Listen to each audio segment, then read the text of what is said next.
Welcome to your students in BEd be the greatest teacher.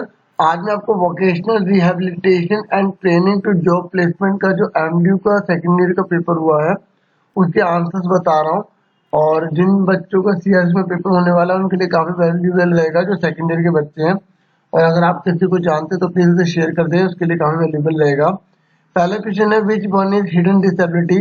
आपको बताना है कि इनमें से कौन सा जो है हिडन डिसेबिलिटी में आता है। लर्निंग, विजुअल, इंटेलेक्चुअल या लोकोमोटर। देखो, हिडन डिसेबिलिटी का मतलब यह है कि जो हमें दिखाई नहीं दे रही डिसेबिलिटी, तो सीखने की जो अक्षमता होती है वो हमें दिखाई नहीं देती है। ठीक है, अब सेकंड क्वेश्चन पे आ जाते हैं।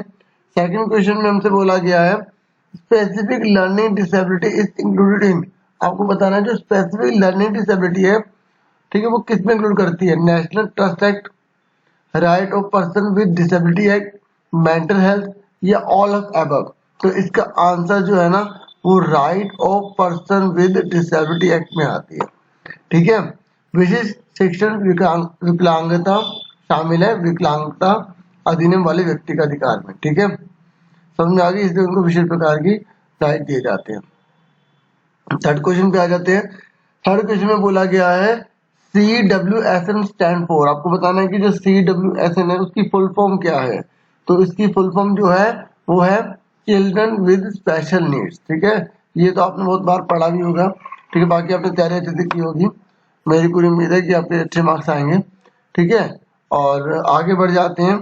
फोर्थ क्वेश्चन में हमसे पूछा गया है कि which of the following is an example of specific learning need. आपको बताना है कि कौन एग्जांपल है स्पेसिफिक लर्निंग नीड का।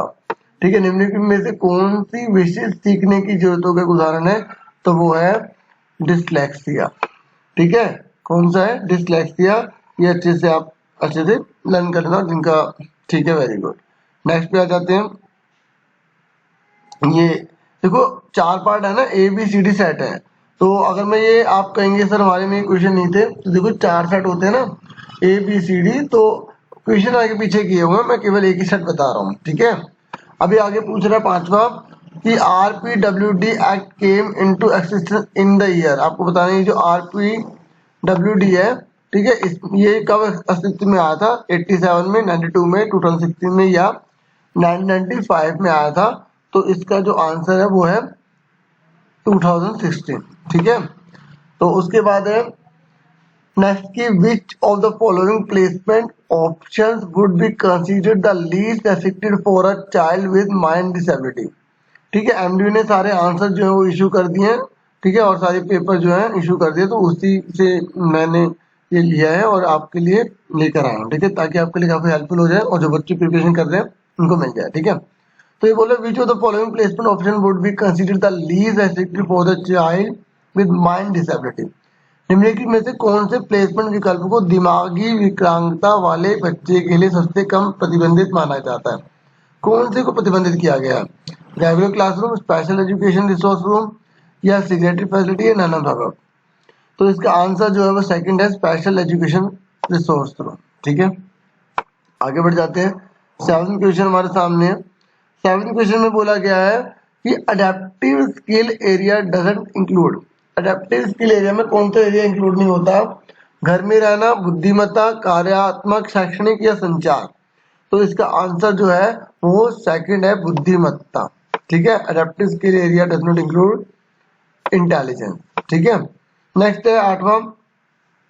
आठवीं में पूछा गया है एज पर RPWD act which is the reservation percentage in employment for the person with disability. RPWD अधिनियम के अनुसार विकलांग व्यक्ति के लिए रोजगार में आरक्षण प्रतिशत क्या है, मतलब कितना इन्हें आरक्षण दिया गया है। तो ये है 4%। ठीक है, आपने अगर एग्जाम दिए होंगे तो आपको आपने उसमें देखा भी होगा 4% लिखा होता है। ठीक है, तो आगे देख लेते हैं, बाकी आपने प्रिपरेशन तो करी रखी होगी। नेक्स्ट है UNCRPD स्टैंड फॉर। आपको बताना है इसकी फुल फॉर्म क्या है। तो नोवे का जो है वो है union Nations convention on the right of person with disability. ठीक है, विकलांग व्यक्तियों के अधिकारों पर संयुक्त राष्ट्र सम्मेलन। ठीक है, तो ये इसका सेकंड हो जाएगा। ठीक है, उसके बाद 10th क्वेश्चन पूछा गया है national institute for the orthopedically handicapped NIO at Calcutta was established in। ये कब स्टैब्लिश हुआ था आपको बताना है, तो इसका आंसर था 1978। ठीक है, आगे बढ़ जाते हैं। 11th क्वेश्चन है, उसमें बोला गया the major areas where the mentally retarded individual can be employed. वो कौन सा मेजर एरिया जहां पर मेंटली रिटार्डेड इंडिविजुअल्स को एम्प्लॉयड किया जाता है? शेल्टर्ड एम्प्लॉयमेंट है, ओपन एम्प्लॉयमेंट है, सेल्फ एम्प्लॉयमेंट है या नन है? तो इसका आंसर था ओपन एम्प्लॉयमेंट। ठीक है, खुला रोजगार जिसे बोलते हैं। ठीक है, उसके बाद है which of the following statement is not true about the vocational education. आपको बताया गया कि वोकेशनल एजुकेशन के लिए इनमें से कौन सी बात झूठी है? गलत है। Vocational education helps you gain teaching training. Vocational education से आपको टीचिंग ट्रेनिंग मिलती है। ठीक है, या vocational education help you gain expertise in specific area of interest. आपको किसी विशेष एरिया के अंदर एक्सपर्टाइज बनाने में हेल्पफुल होती है। Vocational education help you find A job faster than the traditional college education.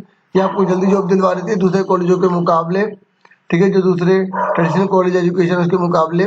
It takes a longer time to finish education. ये बहुत लंबा टाइम लेती है एजुकेशन को फिनिश करने में। ठीक है, तो इसका आंसर तो साफ पता लग रहा है, बिल्कुल सिंपल था ये। ठीक है, बाकी सारे तो करेक्ट ही हैं। आगे बढ़ जाते हैं। 12 के बाद 13 क्वेश्चन हमारे सामने है। A process to identify students learning style, learning difficulties in order to enhance their learning is called. अधिगम को बढ़ाने के लिए, मतलब हमें लर्निंग को अगर बढ़ाना है, ठीक है, अधिगम की शैली, अधिगम से संबंधित कठिनाइयों को पहचानने की प्रक्रिया है, तो इसको क्या कहा जाता है? Process to identify student learning style, learning difficulties in order to enhance the learning. उनकी लर्निंग को बढ़ाने के लिए, ठीक है, लर्निंग स्टाइल, लर्निंग डिफिकल्टीज को आइडेंटिफाई करने को क्या कहते हैं?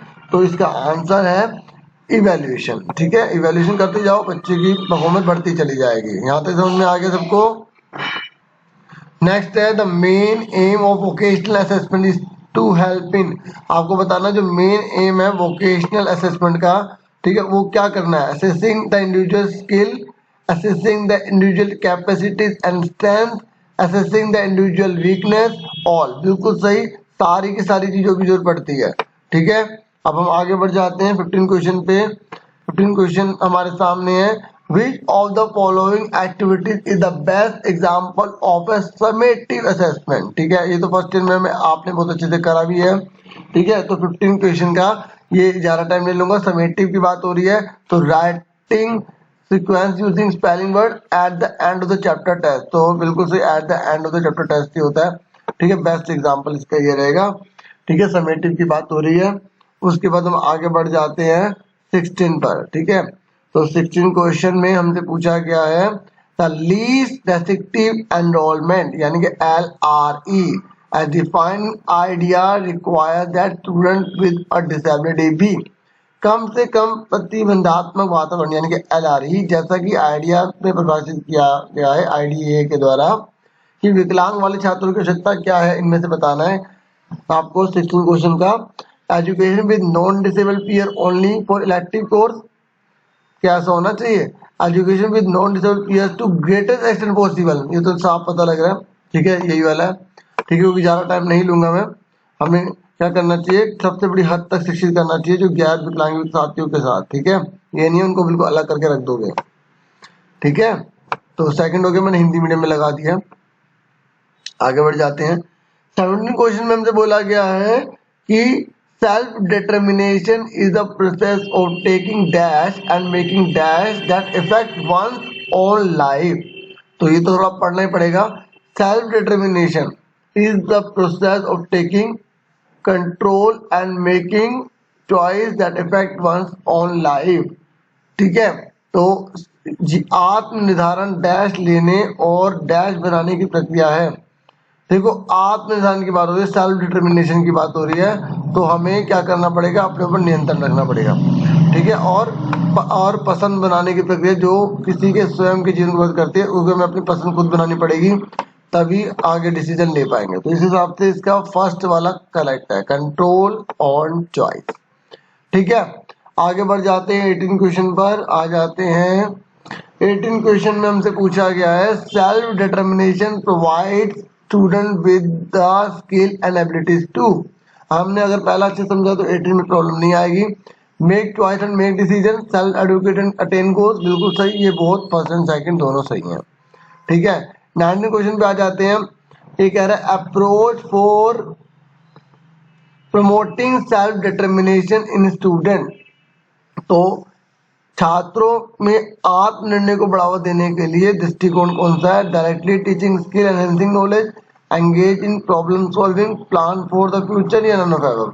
छात्रों में आत्मनिर्णय को बढ़ावा देने के लिए कौन सा दृष्टिकोण होता है? ठीक है, तो इसलिए होता है कि directly teaching skill enhancing knowledge, ताकि ज्ञान को बढ़ाने वाले सीधे शिक्षण कौशल हो, जैसे कि छात्रों में आत्मनिर्णय को बढ़ावा मिल जाए। ठीक है, तो नेक्स्ट है 20 क्वेश्चन है। 20 क्वेश्चन में आपसे पूछा गया है the skill council for person with disability SCPWD was incepted इन।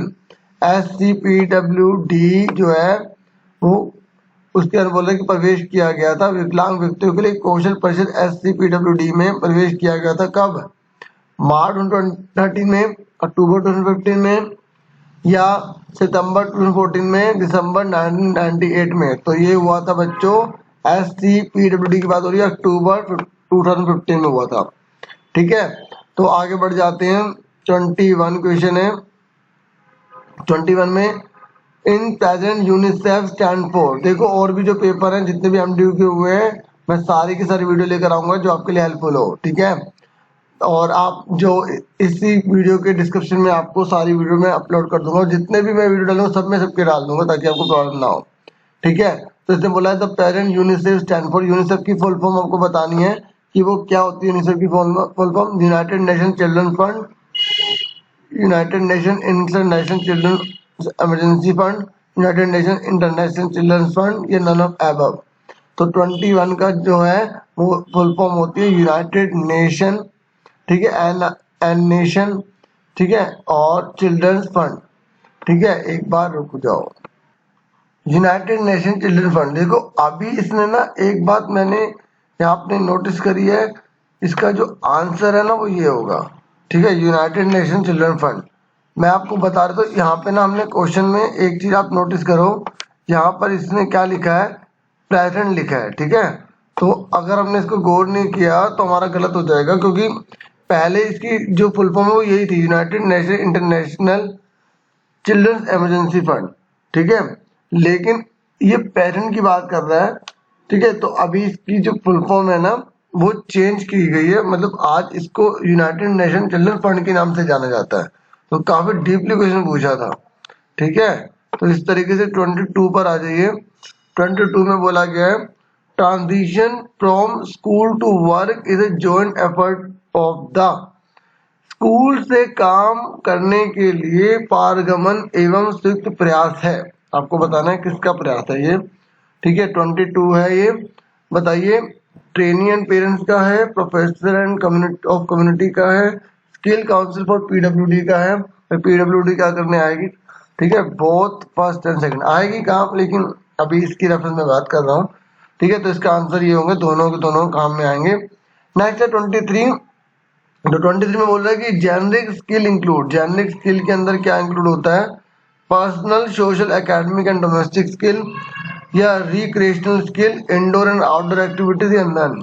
तो जेनरिक स्किल के अंदर होता है personal, social, academic, domestic skill. ठीक है, तो ये इंक्लूड होता है।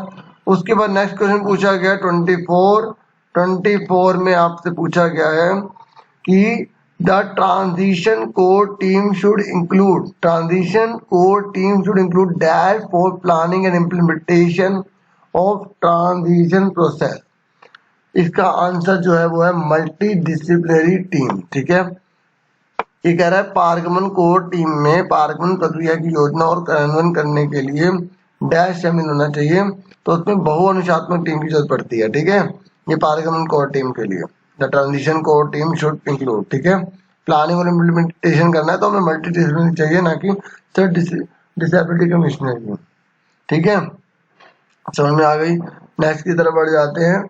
नेक्स्ट है हमारा 25 और लास्ट क्वेश्चन है, और लास्ट क्वेश्चन इजी ही है, आपसे पूछा गया OSERS की फुल फॉर्म बतानी है, तो इसकी full form office of special education and rehabilitative service होता है।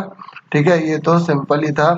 तो आज के लिए इतना हो गया, बहुत है। मैं अब और भी जितने भी आपके पेपर हैं, ठीक है, वो सबको अपलोड करूंगा वन बाय वन करके।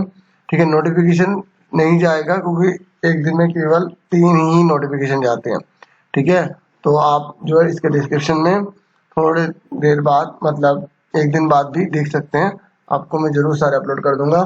और आज के लिए इतना बहुत है। वीडियो को लाइक जरूर करें, अगर आपको अच्छा लगा हो तो शेयर जरूर करें, जिनको जरूरत हो उनको फायदा हो जाएगा। ठीक है, और सब्सक्राइब जरूर कर लें अगर आप चैनल पर न्यू है तो, इस तरीके से मुझे मोटिवेशन मिलेगा। ठीक है, और और मेरा एफर्ट सक्सेसफुल हो जाएगा। Thank you for watching and listening carefully. Take your dear students.